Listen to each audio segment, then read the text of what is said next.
Prefeitura inicia corredores exclusivos para o transporte coletivo. Jacareí tem volta dos radares na cidade.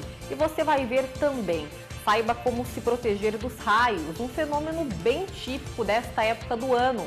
A edição de hoje do Notícias de Jacareí está começando agora.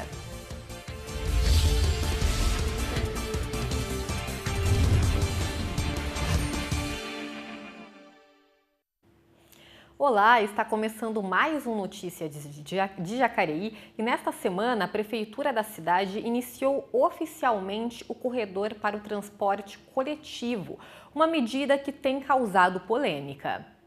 No asfalto, a pintura indica que o trânsito por aqui tem novas regras. Nós estamos falando dos corredores de ônibus que já estão operando em Jacareí. O projeto foi criado para melhorar o tempo de deslocamento dos passageiros entre a origem e o destino, além de organizar o trânsito e reduzir o conflito entre ônibus e carros. Mas a novidade está dividindo opiniões. Já passou da hora de Jacareí se desenvolver, não só na área de transporte, na área de saúde, na área de educação. Eu acho que vai ser uma excelente ideia e um desenvolvimento grande para a cidade. Eu acho que vai ficar meio fora de mão para a gente que é motorista, né?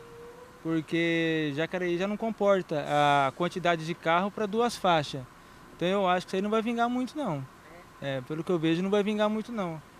Você é motorista de aplicativo? Eu sou motorista de aplicativo. Você acha que isso pode prejudicar o seu trabalho? Com certeza, com certeza. Se já no dia a dia já é complicado, imagine com uma faixa só, trafegando uma faixa.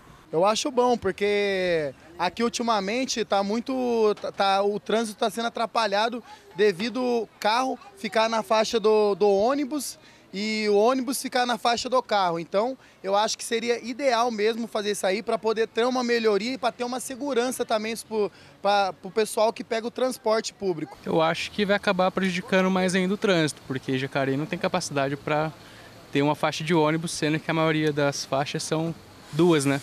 É um pedaço ou outro que são três. Eu não acho legal. A fim de orientar os motoristas e usuários do transporte público, a Prefeitura fez uma série de ações educativas nas vias em que os corredores foram implantados.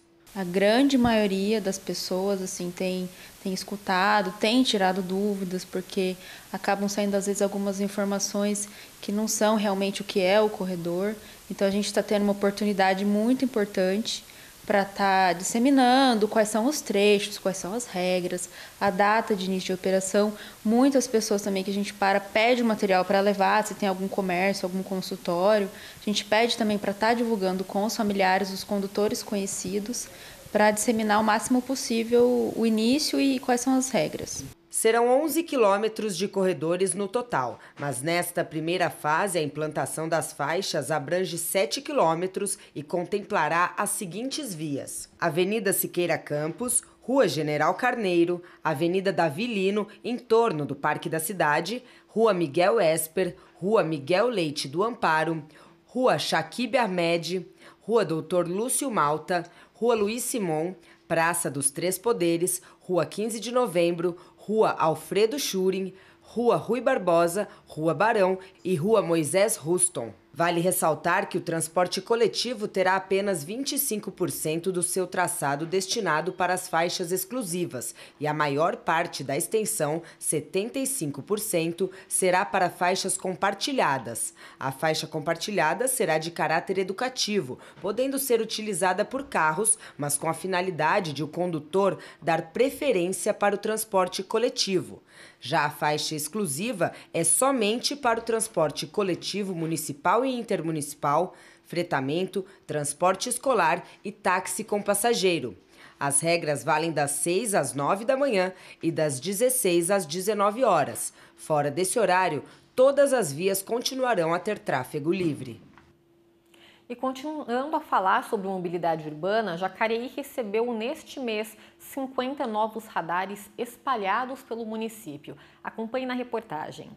Depois de 1 ano e meio sem funcionamento, os radares voltaram a operar em Jacareí no dia 13 de janeiro de 2020. Segundo a Secretaria de Mobilidade Urbana, no período em que os aparelhos não estavam em operação, foi registrado um aumento de 60% no número de mortes, resultando em 27 óbitos. e 20% no número de acidentes, totalizando 1.368. Os principais impactos que nós tivemos com a ausência dos equipamentos de fiscalização de velocidade foi o aumento de acidentes nas vias municipais, né?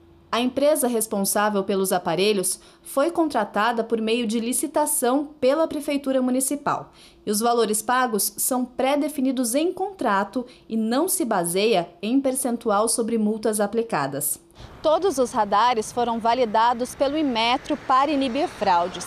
Além disso, as sinalizações estão no mínimo 100 metros antes dos aparelhos, para deixar bem claro aos motoristas o limite máximo de velocidade permitido na via. Isso para cumprir o principal objetivo, que é reduzir o número de acidentes. O radar é para proteger as vidas na cidade, né? As crianças que atravessam, como nesse local onde a gente está, os idosos, as pessoas com deficiência que muitas vezes não têm tempo hábil de atravessar. É justamente para que o motorista, o condutor, condicione a velocidade da via e respeite a sinalização da lei federal. Ao todo, são 50 radares distribuídos pelo município. Entre eles, 14 são fixos, 25 semafóricos, 11 lombadas eletrônicas e não haverá nenhum radar móvel para fiscalização eletrônica. E parte da população já enxerga os benefícios. Eu acho que é positivo. Lógico, quem é motorista às vezes não gosta, mas para quem é pedestre é essencial. Para quem costuma andar na velocidade da via, respeita a velocidade, não vai ter problema nenhum, né? Mas para quem não respeita, aqueles que andam correndo, vai ser sim uma maneira de punir, uma maneira de respeitar o trânsito e os pedestres, né? Bora mudar de assunto e falar de cultura agora, porque a gente conversou com Bruno Castro, que é presidente da Fundação Cultural de Jacareí, e a gente pediu para que ele fizesse um balanço dos últimos anos de trabalho realizado com políticas culturais aqui no município. A gente também falou sobre quais os próximos passos da autarquia, já que neste ano cerca de R$1 milhão já estão reservados para a produção de cultura aqui na cidade. Durante o ano de 2019, centenas de eventos, entre peças de teatro, feiras, festivais e shows, foram realizados por meio da Fundação Cultural de Jacareí, em parceria com coletivos, artistas e produtores culturais da cidade. O acesso à arte e à cultura é um direito e a população avalia o resultado das políticas públicas municipais. Eu noto que no Educa Mais, aquele que fica perto ali da rodoviária, acontecem bastante eventos lá, né? Peças de teatro, tudo. E teve uma época também de férias do ano passado que a gente foi no Parque da Cidade e estava tendo alguns espetáculos gratuitos lá também no parque. Tudo que é feito aqui em Jacareí é super importante, porque é uma cidade pequena e não tem quase nada, né? Então qualquer evento feito, principalmente aqui no Pátio dos Trilhos, é super importante. O de Natal foi ótimo e vem todo mundo, né? Sim, é ótimo. É ótimo ter, e eu acho que deveriam ter mais, assim, eventos gratuitos. Porque é o que faz as pessoas saírem de casa, né? Muitas vezes são esses eventos que acontecem a céu aberto, acho que é bem legal. De acordo com o presidente da Fundação Cultural de Jacareí, Bruno Castro, desde o ano de 2017, o orçamento para investimento na cultura da cidade aumentou, indo de aproximadamente R$ 3.280.000 para mais de R$ 4.300.000, o que possibilitou o aumento do número de editais culturais, maior investimento em infraestrutura e, consequentemente, crescimento de público participante. O presidente da Fundação acrescentou que os últimos anos de gestão foram principalmente para reorganizar a administração, criando continuidade para projetos e políticas públicas municipais já existentes, como a manutenção do Conselho. Em 2018, a gente realizou mais de 250 eventos. Em 2019, a gente também bateu essa meta aí de quase 250 eventos por ano.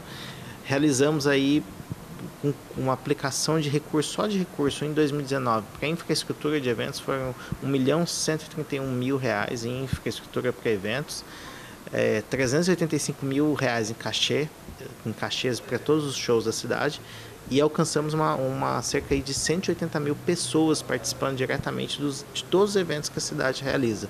Então, assim, desde o sábado musical até os grandes eventos como Carnaval, aniversário da cidade, a gente que faz a gestão desses pequenos eventos que acontecem em bairros e tudo mais, e conseguimos atingir um número expressivo de pessoas, né? A gente está tentando cada vez mais descentralizar esses eventos e acreditamos que a gente está indo no caminho certo. E para 2020, a ideia é aumentar a estrutura e os investimentos. Uma novidade é a regulamentação do Fundo Municipal de Cultura, que irá expandir o número de editais culturais. Neste ano, o fundo começou com R$90 mil para investimentos de projetos na cidade e já conseguiu mais de R$200 mil através do Itaú Social.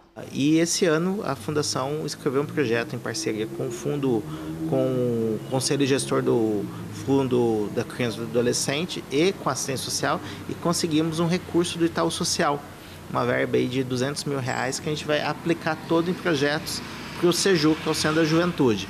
Então o fundo nos dá essa possibilidade de escrever projetos e participar também de editais para captar recursos para projetos específicos. É preciso ainda aumentar o acesso à cultura e a divulgação das atividades. E, por fim, agora está revisando o Plano Municipal de Cultura, que vão dar as diretrizes para os próximos 10 anos do que precisa ser feito e investido na política cultural de Jacareí. Então, com metas de curto, médio e longo prazo. E você já estipulou suas metas para 2020? Para muitas pessoas, uma das metas de início de ano é praticar exercícios físicos, se alimentar melhor. E já pensou em se exercitar gratuitamente? Pois Jacareí oferece alguns espaços públicos para isso, olha só. Praticar exercícios físicos entra na lista de promessas de fim de ano de muita gente, mas existe um abismo entre expectativa e realidade. Isso porque nem todo mundo que prometeu consegue de fato começar uma atividade física, mas não pode desanimar, porque os benefícios são muitos. Depois que eu comecei a participar assim todo dia, o meu colesterol diminuiu, o triglicérides, né? Eu também ajudo com a alimentação. Melhorou os batimentos cardíacos, função urinária. A boa notícia é que não é preciso hora marcada e muito menos dinheiro para começar a se exercitar. Basta um parque ou uma praça e muita disposição. Um bom exemplo é a Praça do Parque Brasil, que vive cheia de gente correndo atrás de saúde, e o Parque da Cidade, que oferece diariamente e de graça instruções para quem deseja caminhar ou correr. A Ludes é fruto desse projeto. 7 meses depois que começou, eliminou 40 quilos e mudou o estilo de vida. Já fui, várias corridas, já ganhei troféu, já fiz 42 quilômetros, já fiz a maratona. Então, para mim, é uma conquista e tanto. Se você se animou, ótimo, mas não sai por aí correndo não. Procure primeiro a orientação de um profissional. O professor capacitado, ele tem mais ferramentas para poder trabalhar com cada um das pessoas que estão interessadas em começar a fazer a caminhada ou a corrida. Para aproveitar os espaços ao ar livre, não se esqueça de usar filtro solar. O fator mínimo indicado é o 30. Roupas leves e calçados adequados. Se alimentar bem, de preferência coma frutas, verduras e legumes. Nunca se esqueça de beber água e se prepare para mudar de vida. E aí, cada dia que você vem, você vai desafiando o seu corpo e você vai conquistando um novo espaço com você. E aí vem o bem-estar e o prazer de correr. É isso aí, vamos lá, foco. E o Brasil é o país com a maior incidência de raios do planeta. E nós estamos numa região bem propícia para esse tipo de fenômeno. Eu preparei uma reportagem falando sobre os riscos e como você pode se proteger dentro de casa ou em situações mais vulneráveis.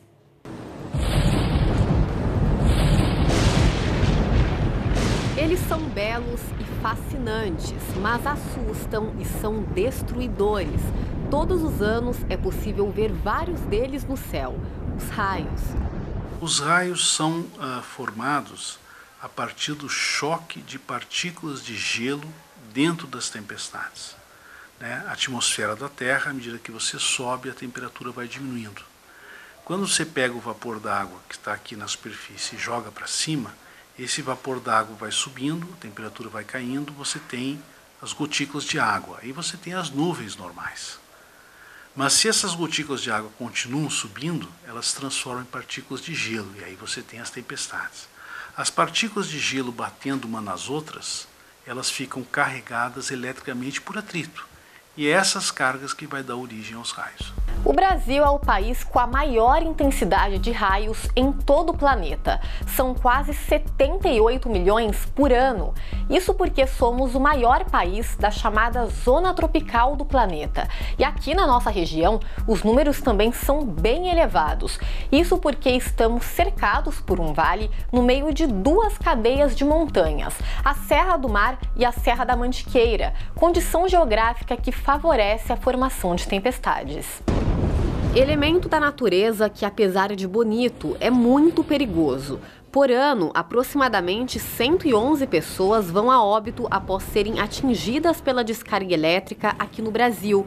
A maior parte delas na zona rural, como explica o pesquisador e especialista em raios, Dr. Osmar Pinto Júnior. A zona rural, ela oferece mais risco, mas não por si só, e sim pelo fato das pessoas na zona rural trabalharem a céu aberto, né?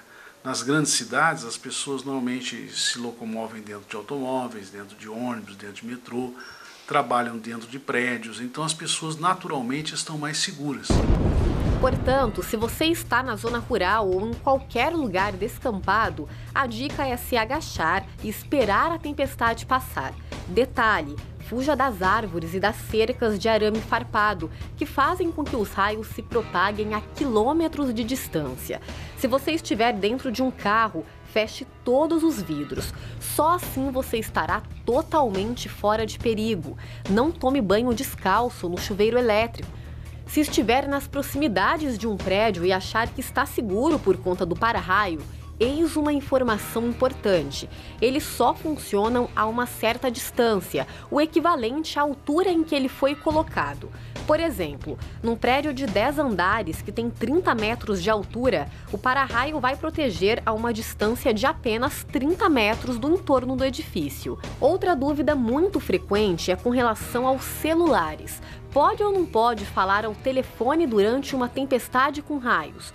Se o aparelho for sem fio e não estiver ligado à tomada, não há problema. E por falar nas tomadas, é recomendado não ficar perto delas para evitar acidentes. Quando um raio atinge o para-raio de um prédio, ele induz correntes em toda a parte metálica, em todos os fios do prédio. E a gente sabe disso porque muitos equipamentos são queimados dentro dos apartamentos por causa do raio que caiu no prédio.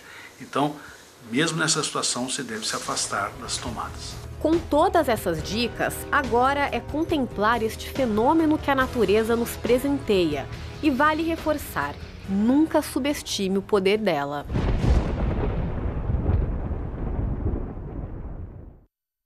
Tá aí, todo cuidado é pouco. Vale também uma dica a mais para aqueles que gostam de frequentar a piscina agora nessa época do ano. Se começar a chover, o ideal é que a pessoa se retire para evitar acidentes como esses. Agora o NJ faz uma pausa rápida, mas no próximo bloco vamos falar sobre a importância de trazer para o centro da conversa o tema da saúde mental e falaremos também sobre recolocação no mercado. Não sai daí que a gente volta já já.